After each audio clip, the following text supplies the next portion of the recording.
कानपुर में पीएम मोदी का road show, खुली गाड़ी से लोगों का किया अभिवादन। सीएम योगी भी साथ, दिल्ली से आया स्पेशल रथ। पीएम मोदी 14 मई को वाराणसी में नामांकन दाखिल करेंगे। पहले काशी विश्वनाथ काल भैरव के दर्शन करेंगे और फिर 13 मई को रोड शो करेंगे। दिल्ली कांग्रेस के पूर्व अध्यक्ष लवली बीजेपी में शामिल। आपसे गठबंधन पर कांग्रेस अध्यक्ष ने पद छोड़ा था। 4 अन्य नेता भी भाजपा में आए। प्रमोद कृष्ण बोले, रायबरेली से प्रियंका को टिकट न देना कांग्रेस की साजिश। 4 जून के बाद पार्टी 2 हिस्सों में बढ़ जाएगी। पुरी से कांग्रेस कैंडिडेट सुचरिता मोहंती ने टिकट लौटाया। बोली, पार्टी से फंड नहीं मिला। बीजेपी के संबित पात्रा के खिलाफ चुनाव लड़ रही थी।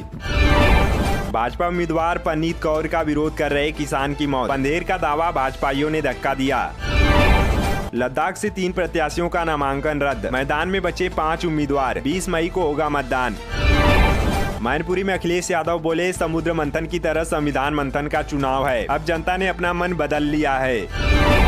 प्रज्वल रेवन्ना मामले में राहुल गांधी की कर्नाटक सीएम को चिट्ठी। हरियाणा से मणिपुर तक का किया जिक्र।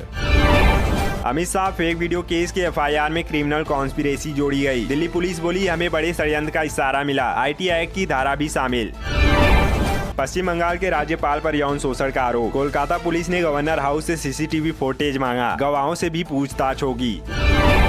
कर्नाटक सेक्स स्कैंडल केस में प्रज्वल को ब्लू कॉर्नर नोटिस की तैयारी। एसआईटी ने सीबीआई को रिक्वेस्ट भेजी। पिता एचडी रेवन्ना के घर पहुंची जांच की टीम से भिड़े समर्थक।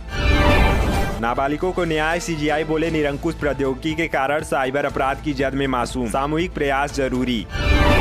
प्रियंका ने पीएम को सजादे का जवाब दिया। प्रधानमंत्री को बताया शहंशाह। महंगाई, रोजगारी पर तीखे सवाल किए। विरासत कर पर भाजपा पर बरसे थरूर। कहा, कांग्रेस ने खत्म किया था कानून, बेवजह उठाया गया मुद्दा। पूर्वी मिदनापुर में बीजेपी टीएमसी के कार्यकर्ता आपस में भिड़े। भाजपा प्रत्याशी की नामांकन रैली के दौरान हुई झड़प। नेपाल में नोट पर छपे मैप में 3 भारतीय इलाके। इन पर दोनों देशों में 34 साल से विवाद। चीन समर्थक सरकार का फैसला। इमरान बोले, पाकिस्तान में घुसकर हत्याएं करवा रहा भारत। कहा, देश में 1971 जैसे हालात। मुझे मानने के अलावा फौज के पास कुछ नहीं।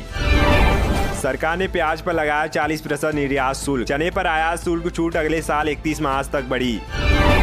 देश में 2 पहिया वाहनों पर सर्वाधिक जीएसटी। बजाज ऑटो के सीईओ राजीव बजाज बोले, ज्यादा नियमन से बढ़ रही कीमत।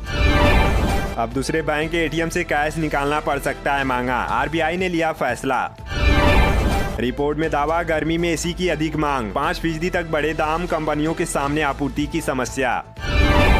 भारत में फाइनेंशियल ईयर 2023-24 के दौरान स्टार्टअप फंडिंग 17% कम हुई। 2023 में बना सिर्फ एक यूनिकॉर्न। राजस्थान, मध्य प्रदेश समेत 17 राज्यों में 2 दिन बाद बदलेगा मौसम। 8 दिन बारिश संभव। मुंबई, तमिलनाडु के समुद्र में 5 फुट ऊंची लहरें उठ सकती हैं। ब्राजील में बाढ़ से तबाही, 29 लोगों की जान गई। 10,000 लोग घर छोड़ने को मजबूर। पीएम मोदी बोले, मौज नई मिशन के लिए पैदा हुआ। मेरे पास ना साइकिल है न घर। 25 साल में 1 पैसे के भ्रष्टाचार का आरोप नहीं लगा। हिंसा के बाद अलगाव झेलते कुकी मैतेई कपल। किसी को रिश्ता टूटने का खतरा तो किसी ने आज तक नहीं देखा अपनी बेटी का चेहरा। एल्विस पर ईडी ने लखनऊ में दर्ज की एफआईआर। मनी लॉन्ड्रिंग के तहत केस। सांप के जहर मामले में 5 दिन जेल में था यूट्यूबर। अमेरिकी कोर्ट ने नर्स को सुनाई 700 साल की सजा। इंसुलिन का ओवरडोज देकर 17 मरीजों को मारा था। 3 साल में 22 मरीजों को ओवरडोज दिए।